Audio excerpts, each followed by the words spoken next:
Assalamualaikum Lord. Waalaikumsalam. Ini kan sampai detik ini isu nasab ini masih terus bergulir. Bahkan yang diserang juga termasuk Habib-Habib yang lurus-lurus, yang kontribusinya itu jelas, bahkan yang karya-karyanya sudah mendunia. Ini berawal dari tesisnya Kiai Imad. Gimana menurut Lord sendiri? Kalau menurut saya itu Imad mencari sensasi itu. Sensasi, Tesis ya? sensasi itu. Kok bisa begitu Lord? Tesis ini kan intinya untuk gelar untuk mendapatkan S2 itu. Tesis itu kan tergantung hanya keinginannya dia itu kan. Produk akademik. Produk akademiknya dia kan. Kan masih ada di atasnya tesis kan masih ada disertasi nanti itu. Oke. Jadi tesisnya Imad bagi saya itu ya dihargai sebagai karya ilmiah dia itu hanya untuk dia saja dan kelompoknya gitu saja. Jangan terlalu dibikin rame lah karena nggak ada guna juga. Ini kan seolah-olah ini saling memunturkan antara organisasi Islam dan Islam itu menjadi terkotak-kotak, itu tidak baik dan bagus itu harus segera dihentikan masalah polemik nasab itu. Oke. Tapi memang juga kita temui kan kadang ada memang oknum Habib yang kontroversi. Itu gimana menurut pandangan? Ya, secara itu pandang sejarah pribadinya dia gitu kan. Artinya tidak usah membahas Tidak usah nasabnya. membahas ke nasab-nasabnya kan gitu kan. Karena jangan kita kan apalagi saya orang Islam kan. Kita tahu Sayyidina Umar itu siapa gitu kan. Tapi Sayyidina Umar itu dulu orang yang paling menentang Rasulullah. Tapi apa yang terjadi? Sayyidina Umar adalah kekasihnya Rasulullah dan makamnya berada di samping Rasulullah. Itu Dia jangan menjadi sahabat dan justru pembela utamanya. Pembela utamanya. Membenci ya. Betul. Apalagi ini kan sesama muslim, sesama orang Islam gitu kan. Janganlah terlalu dibesar-besarkan masalah nasab, polemik nasab ini. Itu hanya menguntungkan orang-orang tertentu itu. Bahkan ya orang non muslim mungkin tertawa melihat polemik nasab itu gitu kan. Kembali lagi kepada tesis. Menurut pengamat dari Lord sendiri gimana itu? Ya tesis ya haknya Imad secara pribadi, secara personal dan juga yang nguji itu hanya personalnya dia. Tidak membahas tidak mewakili dan juga tidak bisa membatalkan nasab kehabaian kedurian daripada Ba'alawi menurut saya itu. Kenapa?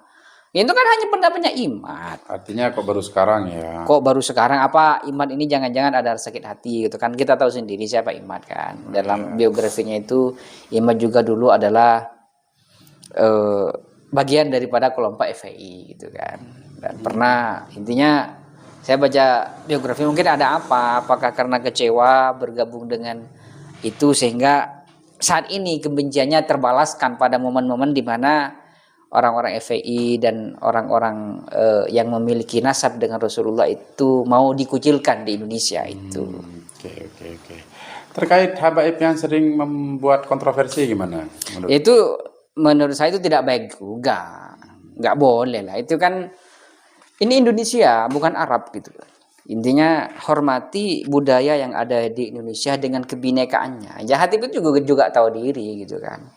Walaupun kita kan semua ini anak keturunan Nabi Adam dan Siti Hawa gitu kan. Intinya ya karena kita ini tidak bisa memilih lahir dari siapa, tidak bisa memilih kita itu. Ataupun ilmu bisa kita tuntut. Tapi kalau kita lahir dari rahimnya siapa, tidak bisa kita memilih itu. Terus muaranya polemik nasab ini pada akhirnya gimana, Lord? Menurut saya ini akan reda dengan sendirinya dan akan ditelan oleh waktu. Itu akan mereka sama-sama menyadari. Ini hanya bagian dari saling introspeksi saja menurut saya itu. Dan saya yakin ya Habib juga merasa nanti ada yang mau koreksi bahwa tidak bolehlah intinya dalam selalu mengunggulkan nasabnya gitu kan. Intinya sewajarnya saja gitu kan. Karena Rasulullah pun tidak suka yang berlebih-lebihan gitu kan. Iya. Terus banyak juga bertebaran di media sosial bahwasanya habaib yang ada di Indonesia ini langsung disamaratakan. Mereka ingin menguasai Indonesia. Gimana pendapatnya? Enggak, saya rasa tidak semuanya gitu kan. Karena di Indonesia Habib itu memang ada yang sudah kaya datang. Memang ada juga nyaman juga manusia. Ada juga yang memang mencari kehidupan di Indonesia dengan menjual minyak, menjual parfum dan menjual kemenyan itu kan.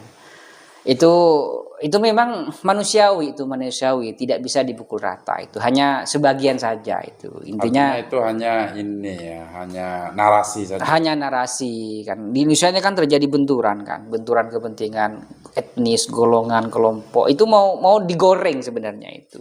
Karena ada kekuatan besar yang berpengaruh di Indonesia, ada Cina dan Arab di Indonesia itu. Sehingga ya kalau kita perekonomian tentunya dikuasai oleh Cina di Indonesia. Tapi masalah agama mayoritas ya kan asalnya kan berasal dari Arab.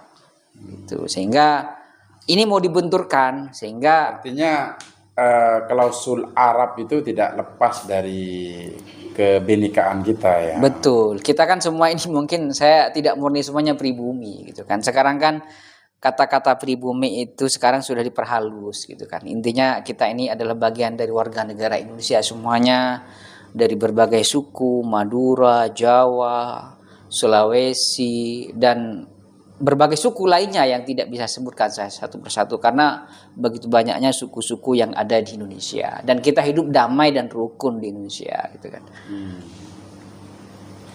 Terus pesan dan saran-saran untuk Kiai Imad dan pendukungnya dan juga para habaib ini, Lord, gimana?